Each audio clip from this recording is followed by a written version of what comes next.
Hey guys, this is Brian Mounts with turpmechanic.com. Today I am killing parts of my lawn, just one part of my lawn off. I sprayed it with some non-selective vegetation killer, a glyphosate product. There are other options out there. You don't have to use glyphosate.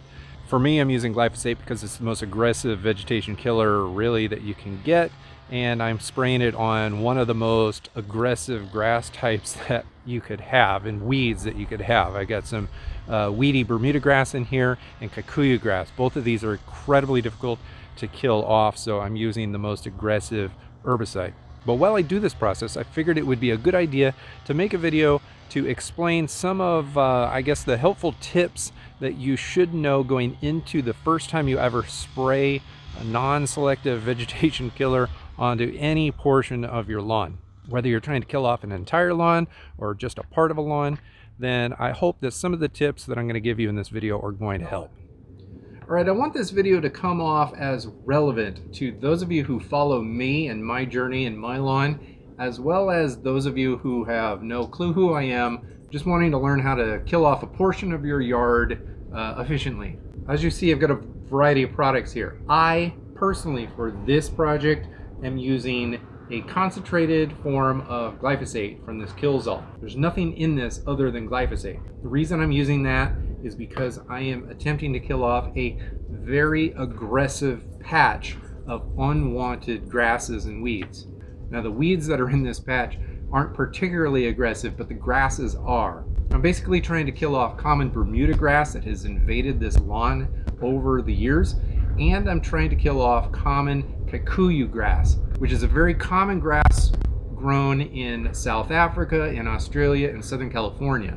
Both of these common varieties are very invasive and they're very difficult to kill. They have extremely deep, robust root systems, stolons, rhizomes. There's a lot of material underground, and when we put a systemic vegetation killer on them, it's got to go a long ways to kill the entire system. And that's why I'm using the most aggressive form of vegetation killer, glyphosate. However, if I was trying to kill something off that was less aggressive, I don't recommend glyphosate.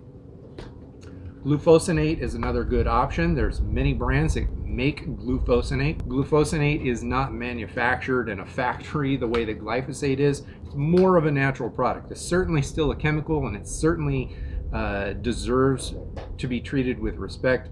But in my opinion, this is a little bit of a safer product, glufosinate, than glyphosate. However, it's not going to be as strong. For those of you who have gardens, or maybe you have rock beds and you just want to get rid of any growth, unwanted growth that's coming up in the middle of, say for instance, your rocks or your gardens, then using something OMRI listed, this is basically a bunch of different oils.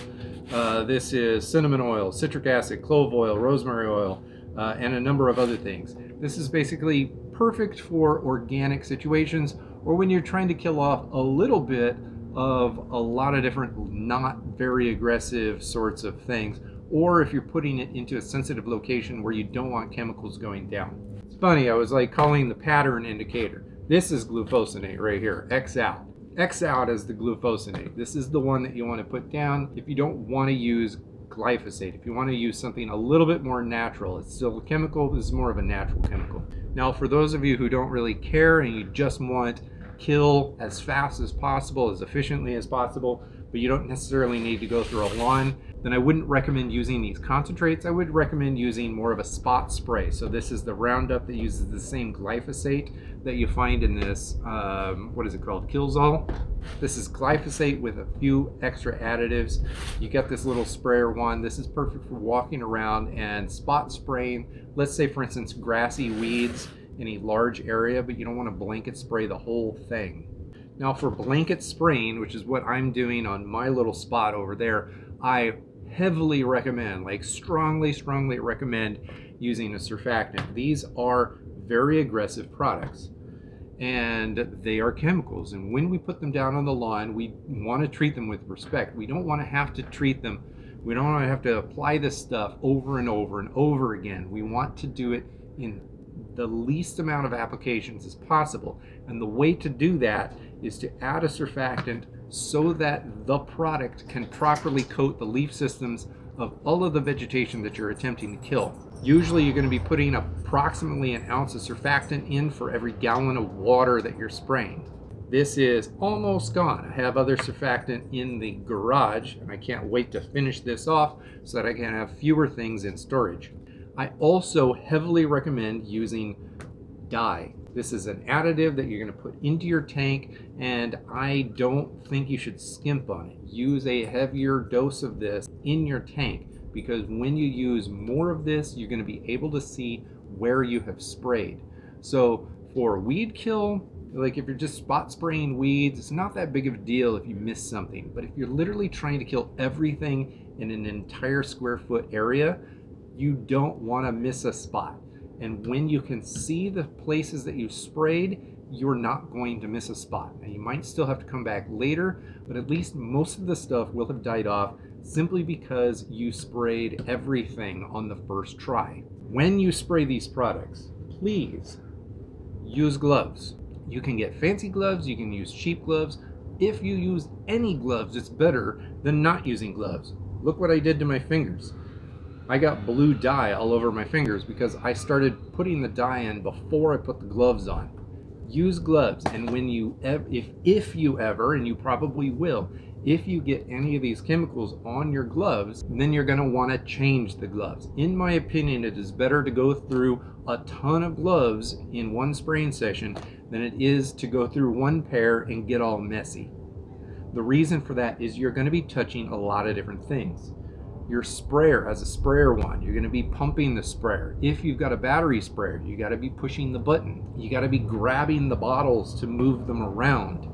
If you have product, chemical on your fingers and you're grabbing the bottles, then you're transferring that chemical to the bottle itself that you might go pick up a week later in your garage and move it from this counter to that counter.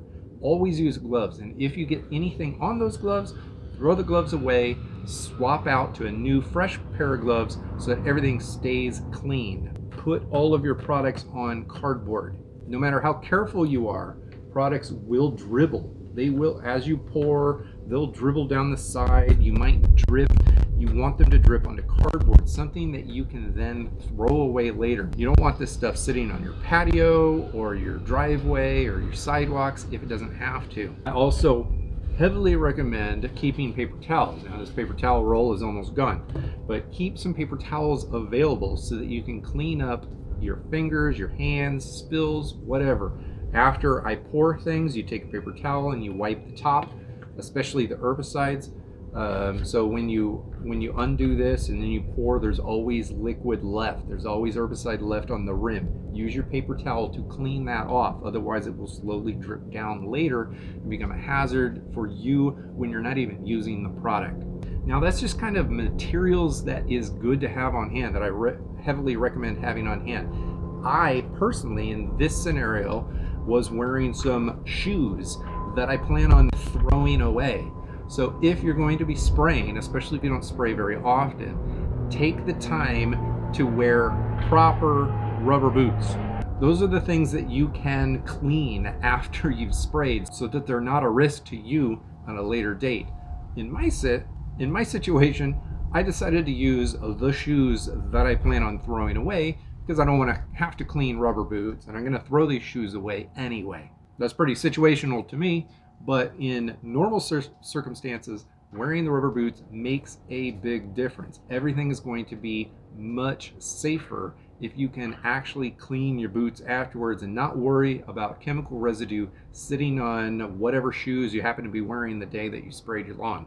Now, in terms of expectations, I want you to understand that if you're going to be killing off your lawn, a portion of your lawn or just a little chunk near your lawn, whatever it is, if you're going to be killing something off so that you can repair it or do a renovation later, you need to do it way before you think you're going to renovate the area.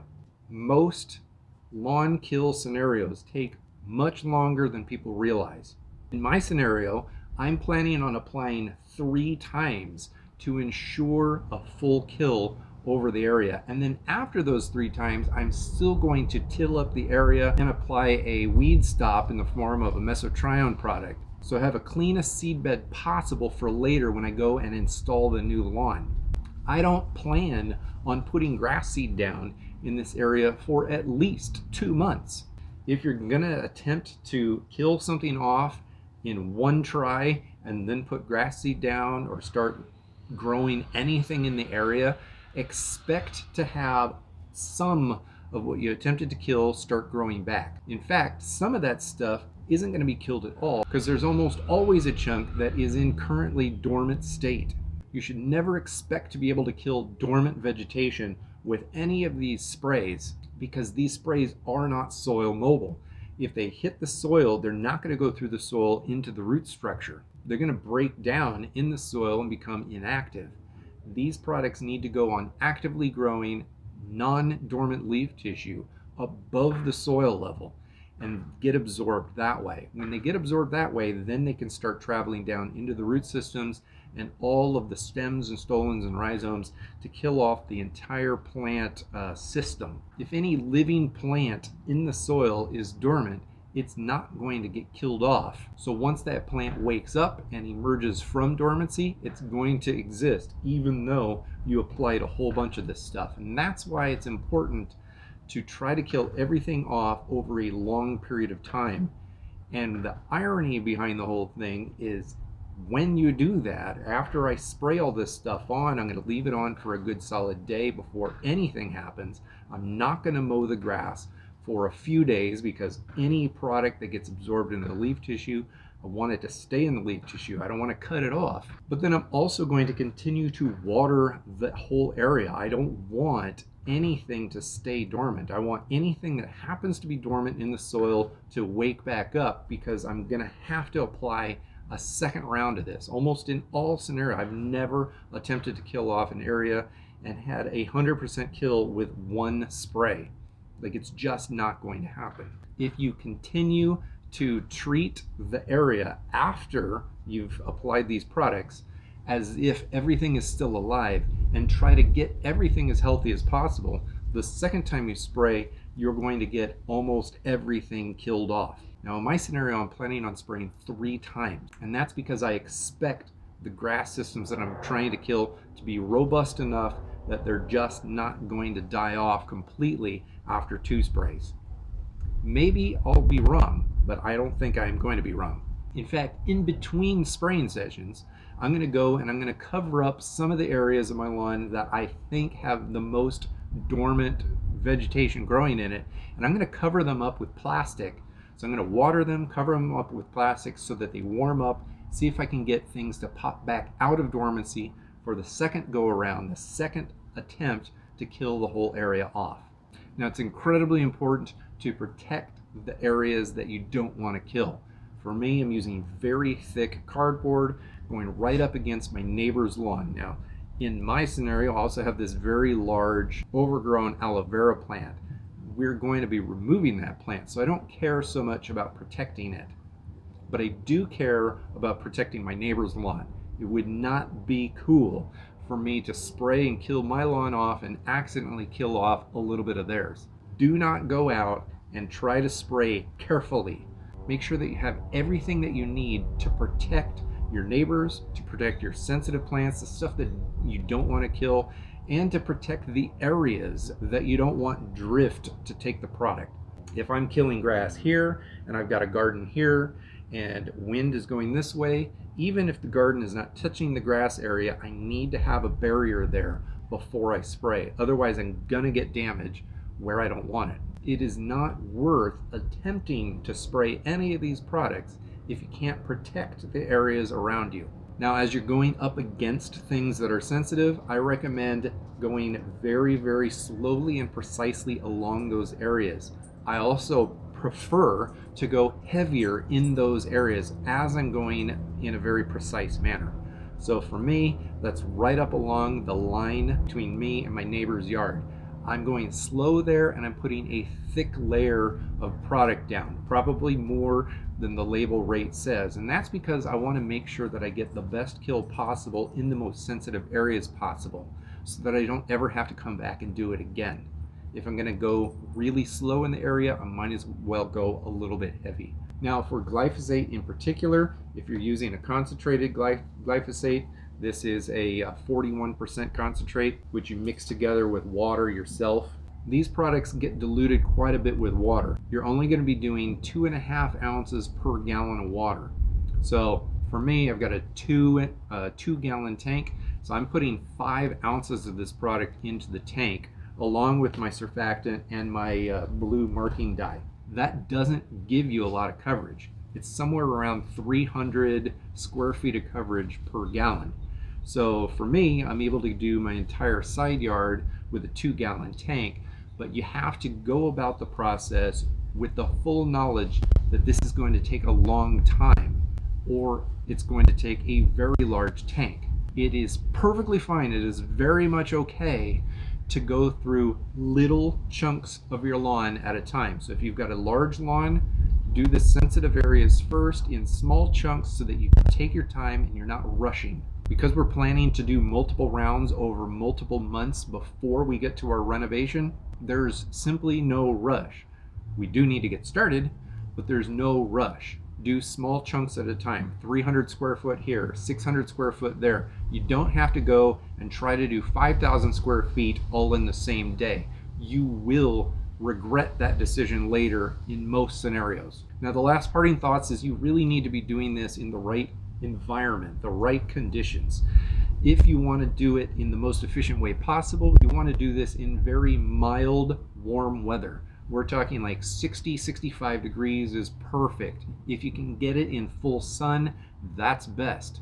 For me, half of my area is shaded by the aloe vera plant and to some extent to the house itself. So those areas, there's nothing I can do about that. But I am doing this on a sunny day, and you want to apply to dry leaf tissues. And that's because you don't want the product to bead and roll off because the leaves are already wet.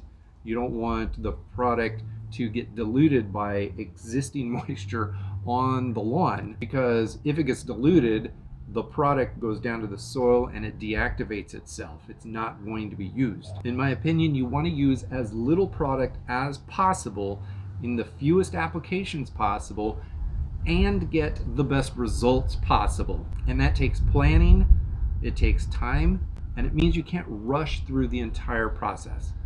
Take your time. Now, I'm not going to show results to this lawn kill in this video because I'm going to continue applying this product for the next couple months. I already have an entire video linked right up here where I've showed the effects of killing off an entire lawn in 2 applications. This is a less aggressive lawn scenario where I'm not killing off rhizomatic and stoloniferous grass types. So go ahead and take a look at this video to learn more about lawn kill using glyphosate. And if you've got any questions, please drop them in the comments box below.